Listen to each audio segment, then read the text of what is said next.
नमस्कार छात्र मित्रों, मैं गौर सर, सहायक अध्यापक श्री भाऊसाहेब पोटे विद्यालय आकोट। आइए आज हम 8वीं कक्षा की 9वीं कविता अनमोल वाणी देखते हैं, जिसके रचिता हैं संत कबीर जी। संत कबीर जी का परिचय लगभग 1398 में उनका जन्म उत्तर प्रदेश में। लगभग शब्द महत्वपूर्ण है, यानी कि हम पक्का नहीं बता सकते। और लगभग 1518 में इनका मृत्यु है उत्तर प्रदेश में ही। भक्तिकालीन निर्गुण काव्यधारा के संत कबीर मानवता एवं समता के प्रबल समर्थक थे। इनकी कुछ प्रमुख कृतियाँ हैं साकी, सबद, रमैनी। इन तीनों का संग्रह बीजक नामक ग्रंथ में किया गया है। और इन्हीं के साथ दूसरा दोहा इसमें जो दिया है, दूसरा एक पद दिया है, कुछ भक्त सूरदास का भी है। भक्त सूरदास जी का जन्म लगभग 1478 आगरा उत्तर प्रदेश में हुआ और मृत्यु 1563 से 1591 के बीच, यानी ऐसा कंफर्म हमें पता नहीं है। सूरदास जी वात्सल्य रस के सम्राट माने जाते हैं। आपका नाम कृष्ण भक्ति धारा को प्रभावित करने वाले कवियों में सर्वोपरि है। जैसे संत मीराबाई भी कृष्ण भक्ति के बारे में लिखती है, तो सूरदास जी भी कृष्ण जी के ही लिखते हैं। इनकी भी प्रमुख कृतियाँ है सूर सागर, सूर सारावली, साहित्य लहरी, नल दमयंती आदि। पद्य संबंधी बताते हैं, यहाँ संत कबीरदास ने अपने दोहों में मनुष्य को सद्गुणों को अपनाकर आगे बढ़ने को कहा है। और भक्त सूरदास रचित यह पद सूर सागर महाकाव्य से लिखा गया है। इसमें श्री कृष्ण की बाल सुलभ लीलाओं का वर्णन किया है, यानी श्री कृष्ण जी की बचपन की कुछ बातों का वर्णन किया है। सूर सागर एक महाकाव्य है, उसमें का एक पद यहाँ दिया है हमें। तो कविता सरल है, देखते हम। तो तुम्हें 2-4 पंक्तियाँ थोड़ा सा गायन करके बताता हूँ, फिर उसे तुम कंटिन्यू कर सकते हो। जैसा भोजन खाइए तैसा ही मन हो, जैसा पानी पीजिए तैसी वाणी हो, ऐसी वाणी बोलिए मन का पाखो, औरन को शीतल करे आप शीतल हो। ठीक है, चलो अर्थ देखें, समझ कर ले। 2 पंक्तियों का होता है दोहा। वैसे ये पूरा एक पद जिसे हम पद्यांश कहते हैं। तो इस पद की पहली 2 पंक्तियाँ नहीं, पहला दोहा 4 पंक्तियों का चौपाल कहते हैं। फिर पहले दोहे में देखते हैं, जैसा भोजन खाइए तैसा ही मन होए, जैसा पानी पीजिए तैसी वाणी हो। कबीर जी कहते हैं कि हम जैसा भोजन करेंगे वैसा ही हमारा मन हो जाता है, और उसी प्रकार हम जैसा जल पीते हैं वैसी ही हमारी वाणी अर्थात भाषा हो जाती है।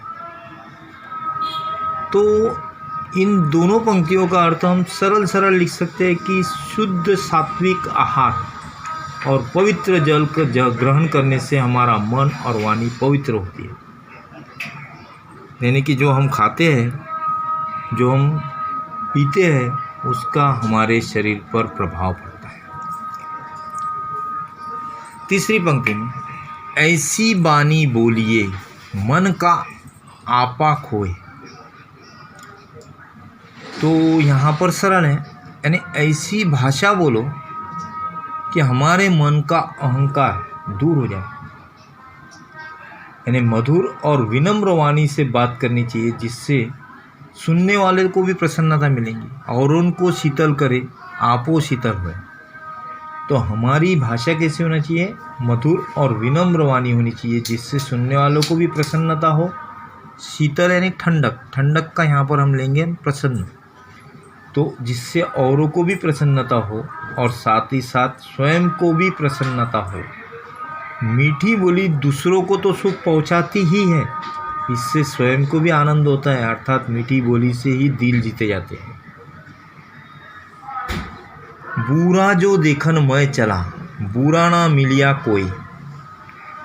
तो कबीर जी आगे की दो पंक्तियों में बताते हैं कि मैं पूरा जीवन दूसरों के अवगुण देखने में ही लगा रहा हूँ, पर मुझे कोई बुरा आदमी नहीं दिखाई दिया।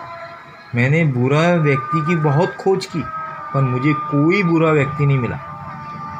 लेकिन जो दिल खोजा, यानी मैंने अपने आप को जब खोजा, तलाशा, तो मुझसा बुरा ना कोई। लेकिन जब मैंने अपना स्वयं का आत्मविश्लेषण किया, अपने मन में झांक कर देखा, तो पाया कि मुझसे बुरा कोई इंसान नहीं, मैं ही सबसे बुरा और स्वार्थी हूँ। अर्थात हम लोगों की बुराइयाँ ढूंढते रहते हैं।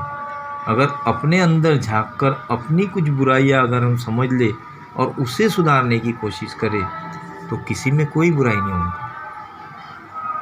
सबसे बुरे इंसान हम खुद ही होते हैं, अपनी गलतियाँ ढूंढना चाहिए। दूसरा जो पद है, ये है भक्त सूरदास जी का लिखा हुआ।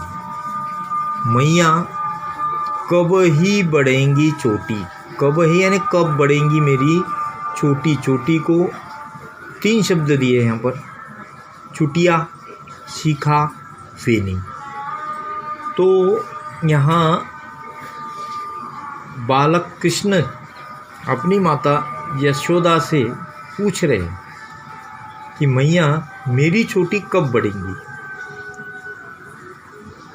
मैया ने बचपन में माँ अपने बेटों को समझाती है, उसी तरह यहाँ पर यशोदा ने भी अपने बच्चे को समझाया। तो वो कहते हैं तुम तो कहती थी कि दूध पीने से मेरी चोटी बढ़ जाएंगी।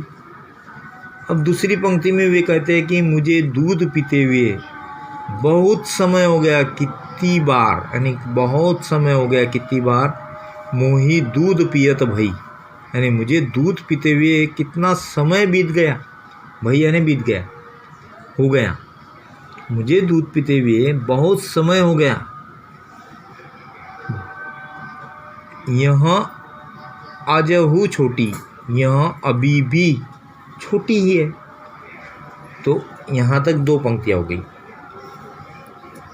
बालक कृष्ण माता यशोदा से सुलभ वाणी में पूछ रहे हैं कि माँ मेरी चोटी कब बढ़ेंगी। तुम तो कहती थी कि दूध पीने से मेरी चोटी बढ़ जाएंगी।